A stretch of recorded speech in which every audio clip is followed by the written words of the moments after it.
Hi everyone, and welcome to The Nightly News. I'm your host, Jada Walker. Let's dive right into the first story. Many of you have probably used the new dining hall app that Bon Appetit rolled out this January. I looked into the new app to see how it works. Furman's new dining hall app was supposed to be more efficient, but in talking to students, I'm finding there's growing pains with the new app. It takes so much longer than the old app did. I can't just use my face anymore, and it takes time out of my day. Furman University student Elijah Paritsky says this new app is an inconvenience. Which isn't the worst part. The worst part is the line that accumulates the more that people are struggling with the apps.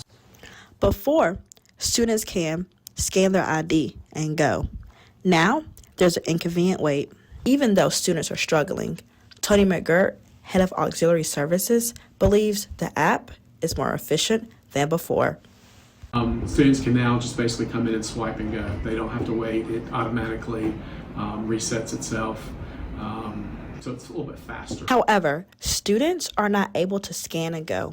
They have to wait for the app to load, and if it does not load, they remove themselves from the line until it does. Well, the Get mobile app wasn't perfect, but it was definitely a quick and easy way to get into the dining hall, and I would definitely rate the Get app above it. It's just easier to see everything, and you don't have to worry about, the new interface, etc. Despite what students think, McGirt tells me the app is a part of a bigger campus-wide plan. I felt like there was some potential down the road where everything could be integrated rather than having all these software systems working independently. There's no timeline on how long the integration of other services will take place or when the bugs of the current version will be worked out. One thing you can do to help the line move a little bit faster is have the app ready when you enter the dining hall.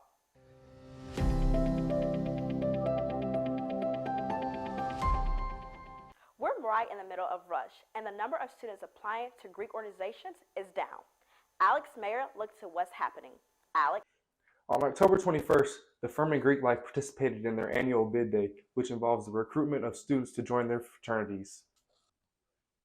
Furman has been a home for fraternities since 1892 when the first social frats appeared on campus. Furman has a dynamic fraternity and sorority life community that attracts 36% of the student population to its 13 chapters, 5 of which belonging to the frats. This ratio of student participation in frats is high compared to other schools like Alabama, who holds a 29% student participation.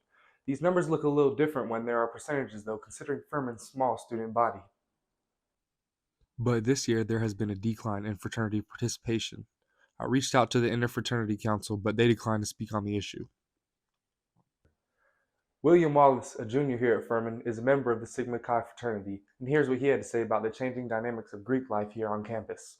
Rushing and the idea that Furman is an informal recruitment school, I feel like that hasn't really been enforced in the past, and I feel like being able to informally meet freshmen and freshmen being able to informally meet members of the Greek community has been a great thing. I feel like it kind of allows you to get to know the organization on a deeper level. The declining Greek numbers has sparked a small panic for the chapters as they need participation to keep their fraternity alive. Furman's long 132 years of Greek life may be at risk if the numbers continue to decline. Is this an end coming soon for Greek life at Furman, or is this just a hiccup in the road? Only time will tell. I'm Alex Mayer reporting for Nightly News. Back to you, Jada. Thank you, Alex. Sources tell us that this year there are only 44 recruits who are still in process. This number is down from previous years. On January 18th, Furman hosted a CLP event titled #Men2. This event was a huge success with around 150 people in attendance. Dr. Casanova spoke at this event, sharing her insights on gender dynamics in the workplace, how they influence men's experience in sexual harassment. During her presentation, Dr. Casanova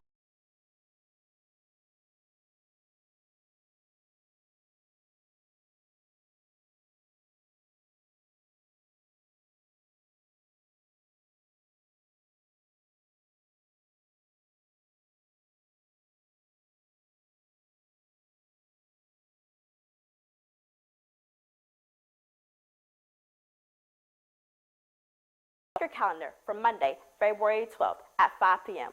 We have using sound to navigate the world.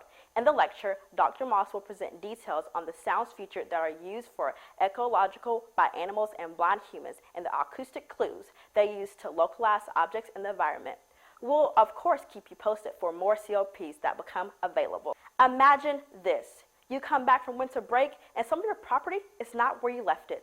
Well, that's what happened to some of you. Ryan Lamb looked at what's missing and why. During winter break, I left my scooter unplugged and put away in my apartment, like so. But when I came back, the scooter was gone. I decided to find out why. When students arrived back to campus, many came back to their scooters gone. While some students received an email with information to get it back, others had no explanation. I had a chance to sit down with junior Luke McLaughlin, who says his scooter was taken and when he got it back, it was damaged. It was nicked up pretty good, as you could guess it would be, staying out in the open for 3 weeks on that gravel. And the handlebars were a little wobbly afterwards, and I was kind of more worried about the battery and how that fared because the battery's right under the undercarriage of the scooter, and that was so close to the ground for that 3 weeks. That definitely could have taken some significant damage that aren't really visibly there. When we reached out to Housing and Residence Life, they declined an on-camera interview, and as of airtime, they have not returned our emails. This has been Ryan Lamb reporting for Nightly News. Thank you, Ryan. For more information about these rules pertaining to scooters, please visit University Police website. South Carolinians who have registered to vote before January 4th are eligible to vote in the presidential primary. You can only vote in one primary election. The Democratic primary is February 3rd, and a Republican primary is February 24th.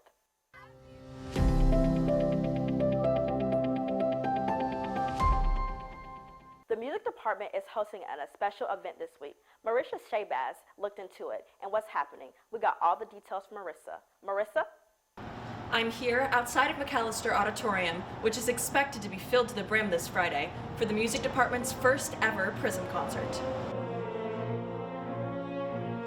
Friday, January 26th at 7:30, the music department is holding the Prism concert, and it's basically a huge conglomeration of the entire music department, from Furman Singers to Furman Symphonic Band and Orchestra, and also including soloists and small group pieces such as new music from senior music majors and soloists, trios. This concert is the first time the music department is attempting a collaborative production of this size in years. Dr. Stephen Gusakuma is the director of choral activities, and he's taking the lead on this project.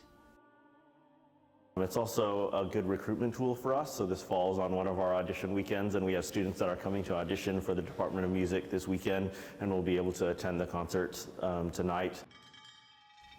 This concert is an opportunity for the music department to truly showcase their talent, including original music by senior Connor Gregory. If you love bands, but you also love choir, you don't have to go to two different things to see that, and that's really special. It's clear that if you're a lover of music, you need to be in McAllister at 7:30 this Friday. And students, it is a CLP, so we hope to see you all there. I'm Marissa Shabazz, reporting for Nightly News. This definitely sounds like music to my ears. Thank you, Marissa. Please check out this concert, and it's free to public. Look no further for fun activities on campus. Tug Everlasting will be shown in McAllister's Auditorium. You can enjoy a night out with your friends while supporting a great cause. You can enjoy a night out with your friends while supporting a great cause. The ticket sales go toward Greenville Elementary School. Sophomore director Katie McDaniel says, this show is a connection for all college students. I thought it would be a beautiful show for Furman because I think a big part of college life is coming into yourself. You can see Tug Everlasting February 9th through February 11th in McAllister's Auditorium. 7 teams are still recovering this week from the Sleep When You're Dead 24-hour design competition. Teams gathered on Friday to receive their briefs. They were asked to create a brand identity complete with real packaging, ads, and a website. A sardine company, Show1, was the winner of this competition. Master of the Art and Design Strategy student Ashley Horton, a first-year MASD student, led the team Show1. It's very exciting. I think it's definitely something I'm excited to put on my resume. We got some really cool portfolio pieces, and I got to work with a lot of really fun people I haven't gotten to work with before. And it's really nice to see everybody else's ideas and takes on different concepts. Each team was led by a student in the Mass D program. However, the second place team went to a team that was made up of all undergrad. Create and submit a mural design for a chance to have your work featured in PKL, Park GVL. This mural are meant to celebrate the history of Unity Park and uplift local artists. To submit an entry, email your mural professor to inform the email on your screen or visit your website for more information. If you see students chasing each other around campus next week, don't worry. Tag is back. FUSAP annual game of Touch and Go will be happening from January 29th to February 4th. Sign-ups have closed already, but keep an eye out for all students who are running around. Coming up next, Dens dominate on the court this week. Those highlights how the football team is rebuilding after losing over 40 players this year. That's also come next in sports.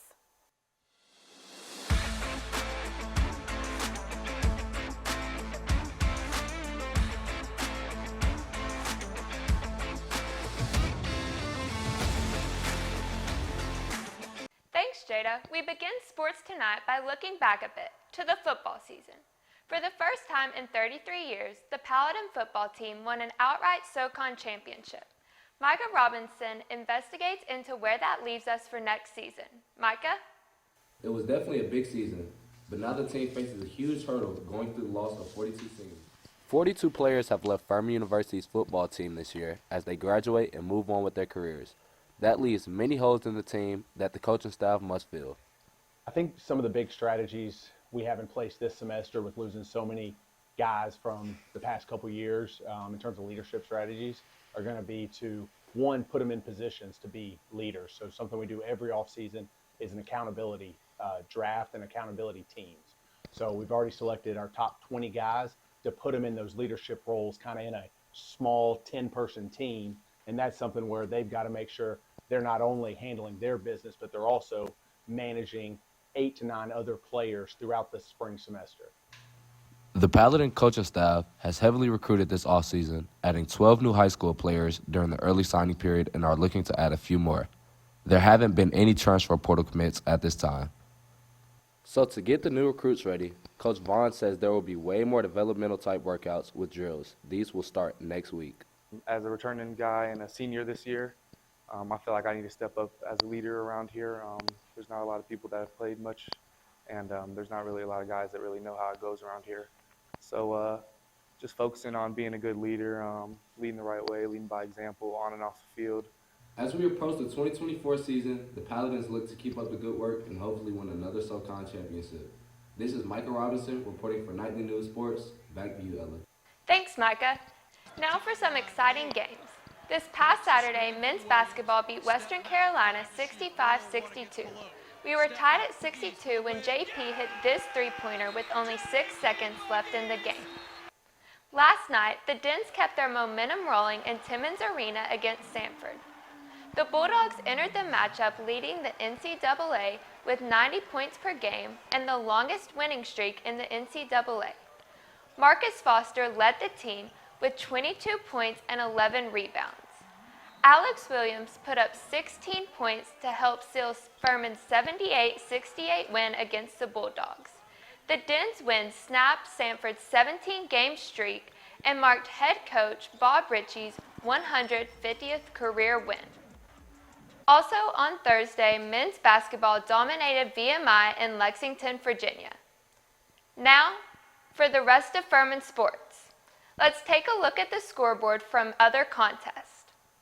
On Friday, men's tennis beat Queen's University 5-2 and then fell to James Madison on Saturday 2-5. On Saturday, women's tennis was blanked by Alabama in Tuscaloosa. Later on Saturday, women's basketball fell to Wofford 69-51 in Spartanburg. The Dens hung in close for most of the game, but a 4-minute scoring drought late in the fourth quarter put the game out of reach. The Furman track team just competed at the University of South Carolina's Carolina Challenge. Joanna Lunsford has that story.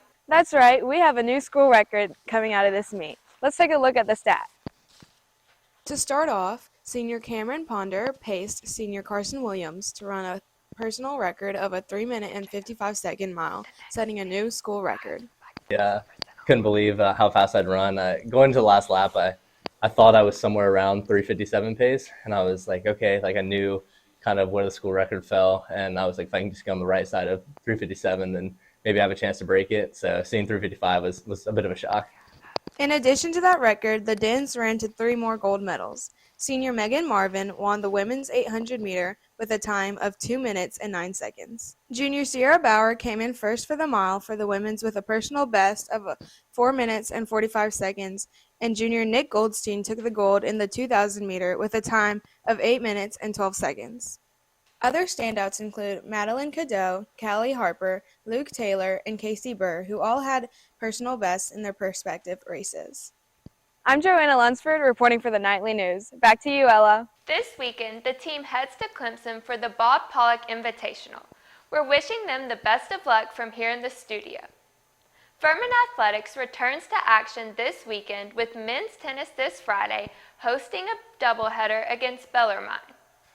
Women's tennis kicks off the Saturday slate at 1, followed by women's basketball and Timmins at 2. If you're looking for a local road game, men's basketball has you covered with the nightcap in Spartanburg at 6 p.m. against Wofford. That's all your sports coverage for this weekend. Jada, we have a busy week coming up. It looks like we do, and hopefully the Dens can put some more points on the scoreboard. Now, let's end tonight with some great news. A South Carolina native has a chance to win an Oscar. Announced this week, South Carolina native Danielle Brooks has received an Oscar for her Best Supporting Role in the role The Color Purple. Brooks is from Simpsonville and attended the Governor's School for the Arts while in high school and went on to Juilliard. You can watch the 96th Academy Oscar on Sunday, March 10th on ABC. Congratulations, Danielle, and we are rooting for you in South Carolina. This is so exciting. We can't wait to watch Danielle soon. Yes, you know she also played on Orange is the New Black, where she did a phenomenal role. That's actually one of my favorite shows on Netflix. I need to watch it. You should. Well, you guys, that's all we have for tonight. I'm Jada. And I'm Ella. Good night.